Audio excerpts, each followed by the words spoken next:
Ladies and gentlemen, I am SidAlpha. Before we get started, I would like to take a moment to remind you that if you enjoy this video or if you like my channel in general, consider hitting those like and share buttons as well as the subscribe button. Also, YouTube ad revenue is extremely uncertain on today's YouTube. If you would like to help support my channel and get me one step closer to being able to take the channel full time, consider donating $1 on my Patreon. Doing so grants you special access to the private areas of my Discord, as well as access to my monthly subscriber AMA livestream. Members of the 20 and Up Club gain additional visibility and have their names listed in the description of every video. Links to everything are in the description down below.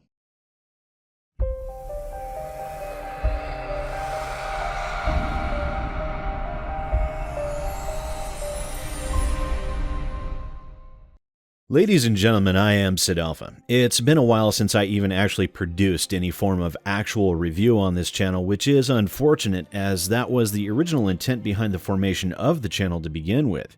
A large majority of my regular viewers will be unfamiliar with this series, and if this is your first time viewing this channel, then you won't necessarily be familiar with it either. This series, as I'm sure you're able to discern by the title, is called Is It Worth It? It is, in general, a first impressions critique where I try to present the game as I have played it up to this point, and in it I will do my best to cover the game's good points as well as its flaws, if any. Please note that this is a first impressions critique and I have not played the game through in its entirety. In this game, Spellforce 3, I have clocked in a little over 14 hours, which, while I'm nowhere near finished with the game, I feel it's a good enough amount of time to garner the basics and be able to relate a cogent opinion on the game and its features. That said, before we start talking about the game proper, let's run through the options menu real quick. That's usually a pretty good indicator of how much effort we can expect to find throughout the rest of the game, and it's usually my first stopping point with each new game that I play. So here we are in the options menu, and to be quite honest, I found the selections here to be rather robust, intuitive, and very easy to understand. In the general interface, you have different text and audio language selections, the difficulty selector for the campaign, and some quality of life options, including one that I at first didn't expect to find, the press space at the end of loading screen selector. And the reason for that being there, I found, much to my surprise, was that this was due to the lore in the loading screens being accompanied by full vocal narration, which is something I don't recall ever actually seeing in a game before. It was a fantastic touch that I'll actually cut away here to show you so you can gain my full meaning. In the shadow of the eponymous mountain lies the wasteland referred to as the Foot of Bargagor. It is home to the Orcish tribe called the Firewielders, as well as to many unforgiving beasts, from the undead to demons. While most travelers stay away from Bargagor for this very reason, the Firewielders cherish their homeland's perils. According to Orcish culture, only through constant conflict and danger can a people stay strong and persevere. It's definitely some added effort in the game, but the quality of life improvement for something even that simple was extremely promising. The next tab is the user interface options that allows for yet again a good amount of customization for your individual play experience. Next, on the sound area, we again find more options than the traditional 3 sliders that we typically see in most games these days. It again was far more robust than I expected and shows us that the developers are not sitting down on the job.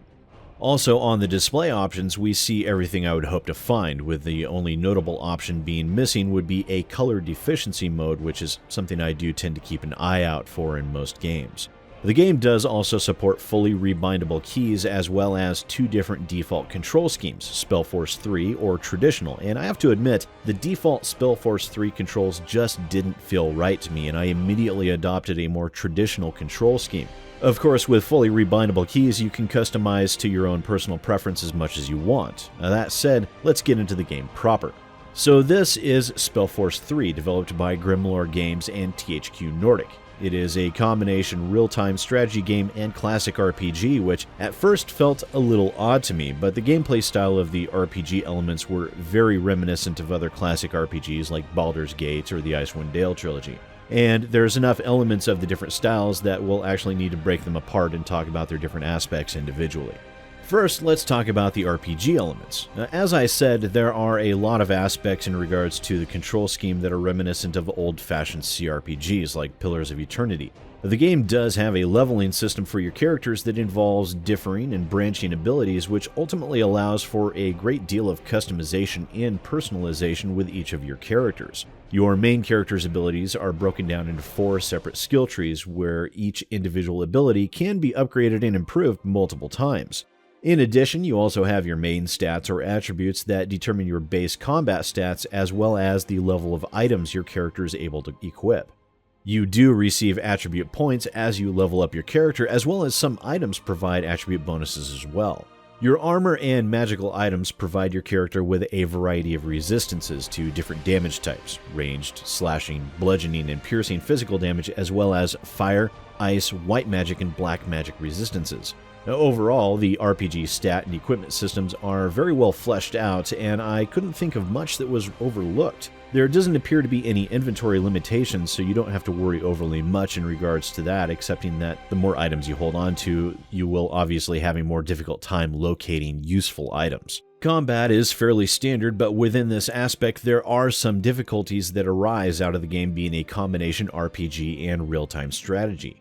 First, in traditional CRPGs that Spellforce 3 obviously draws inspiration from, you would have the ability to pause the combat and be able to choose which of your spells and abilities to make use of, which is sometimes crucial in games of these type. The introduction of the real-time strategy component also removes any meaningful in-game pause feature, which leaves you sometimes scrambling to choose which opponents to attack with which abilities. The slow rotation rate of the camera in conjunction to the lack of a pause feature will occasionally cause some issues managing to select the correct target with the correct ability.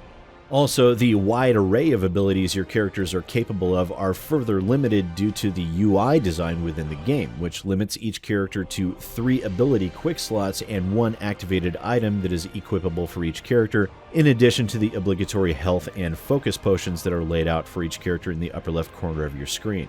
The complaints in that regard, though, are relatively minor, and the combat within the game is still well conceived and a good deal of fun. The fusion between RPG and RTS is something that has been attempted within a large number of video games over the years to varying degrees of success, and in spite of some of the limitations required by such a fusion, it would seem that the developers did manage to identify most of them and have done their best to lessen their impact.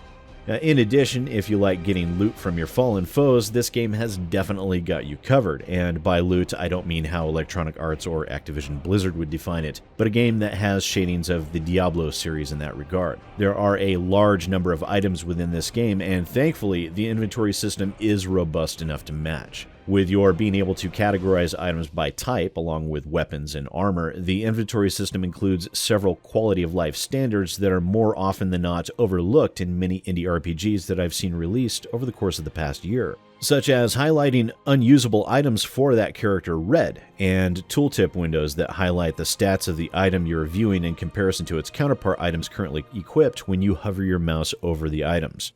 That said, let's move on to the real-time strategy aspect of the game, as that is, of course, where you will spend the vast majority of your time. In this, it is different than what players of current RTSs are accustomed to. First off, you have the zoning aspect of the game. You start off with 1 or more zones in your control that you can begin building your base from. This introduces several aspects to the game that are all tied to this zoning feature. First off is areas of control. If you want to expand in a new zone, you have to basically eliminate the structures and buildings in that zone. That doesn't eliminate the overall base, but it does allow you to expand into specific segments and areas. And in addition, you have a number of features that arise from that, some good, some bad. First is your number of workers. You have 1 town center or trading post per zone, which provides you with your workers to be able to assign to different buildings. Whether they be gathering lumber, stone, or any other variety of resources, manning unit generation buildings like a barracks, or manning guard towers for defense, each building has a certain amount of workers that can be assigned to it. The more workers assigned to a particular building, the faster the unit creation or resources gathered. Each zone must have its own source of workers that aren't shared between them, which means that you have an interesting amalgamation of mini-bases supporting an overall infrastructure. And when you construct a new building, resources are caravanned over to that territory, which the workers then collect and deposit at the construction site. This offers an added level of planning necessary, as being able to construct new buildings won't always be instantaneous. Now, I'll admit this took a little getting used to, but once I did, I found the rest of the real-time strategy component to be fairly standard fare, with a decent variety of tiered units that each have their own strengths and weaknesses, as well as your standard level of upgrades for those units and buildings. These are also further expanded upon by gaining unlockables and blueprints that you collect through the course of the game. The game does also allow for groupings of its units, as is standard, and its controls allow for a decent amount of macro as well as micro control. One drawback, at least to my mind, is in fact the workers themselves and that system surrounding them. Now, as I stated, workers are limited to zones of control and are directly tied to the buildings in that zone. In addition, you don't have the ability to directly control or give orders to your workers. This also means that when your opponent attacks, you aren't able to manually attempt to keep your workers out of harm's way. This allows for much more infrastructure damage than you might receive in other games of this type. Now, I'll admit this is a bit of a personal preference, but coming from a longtime StarCraft and StarCraft 2 player, I wasn't overly fond of this aspect of the game. Now, while I do want to talk about the story, I'll keep myself extremely limited in that regard, as I don't want to give too much away. The game starts you off with its tutorial segment that actually serves as a precursor to the main story arc. It doesn't introduce you to your main character per se, but it does introduce you to the backstory of the world and sets up your main character. It's a minor difference than what we see in most games with a full story arc, but it's an important one as it shows a good ability for telling the story within the game. The game starts you off in Nortander, in which the tutorial precursor places you at the very end of the rebellion of the Four Royal Houses. Your father, one of the most infamous of the rebel mages, was planning on sacrificing you in his quest to overthrow the Queen. The Queen was seriously injured and has been lying in a coma ever since that war, and Lord Marshal has ruled as regent with an iron fist in his attempts to restore stability to the country. Along the way, you're introduced to a wide variety of characters, and in this, the game really shines. Every bit of dialogue is voice acted extremely well, on top of the characters themselves being interesting and engaging with their own backstories and personalities. Since you've been sitting here, I've been wondering why your face looks so bloody familiar. Now I remember. I saw you in the courtyard, back when they took me to my... how did they call it? Trial? You're one of them, aren't you? If I was one of them, would I be sitting here? Were one of them. Sorry. I'm guessing I should be mad at you, shouldn't I? For serving these idiots. But, as it seems, we're sitting in the same dirt, so... sod it. I'm Iria. Iria of Finonmir. What's your name? Just call me Tahar. Tahar? As in, Isamo Tahar? He was my father, yes. But I fought him in the Mage Wars. Huh. None of my business, I suppose. So... tell me, Tahar, what brings you to this wonderful place? Came to enjoy some nice hours of sitting in rat crap and hearing those zealots torture the living shit out of our kind? I hate to disappoint, but it gets boring after a while. None of the companion characters that I've met so far have felt uninteresting in any way, and this is one of the few games where I actually look forward to the dialogue with them as opposed to simply skipping through to get to the next mission. Quite the opposite, in fact. In this game, I find myself looking forward to both the gameplay and the story equally, not wanting to rush through either part. My first day playing the game, in fact, I had planned on just putting in an hour or two, and I ended up playing well into the night as I found myself wrapped up in that just 5 more minutes loop that causes one to lose track of time. The game incorporates branching dialogue trees as well as specific plot point decisions that allows you a decent amount of decision making while keeping the main plot point just on rails enough to make certain the story remains smooth and flowing without becoming disjointed or broken up. The world and its lore are also every bit as expansive and interesting as its characters, and even though I went into this game having never played the first two, I've never felt lost or out of the loop in any way at all. The game's graphics are actually better than I expected and offer a decent amount of detail, and while I know that some people have complained about some bugs, I've encountered surprisingly few, and the game has worked like a charm. Ultimately, I found the game to be highly stable with no hangs or crashes and only very minor glitches that I honestly wouldn't have even noticed had I not been looking for them. In addition, with the skill trees and branching dialogue options as well as distinct choices to be made in regards to the overall story arc itself, this game does warrant multiple playthroughs, which increases its already good amount of playtime. At the 14 hours that I invested into the game already, I expect the main story arc to be somewhere between 40 and 60 hours in length. But is it worth it?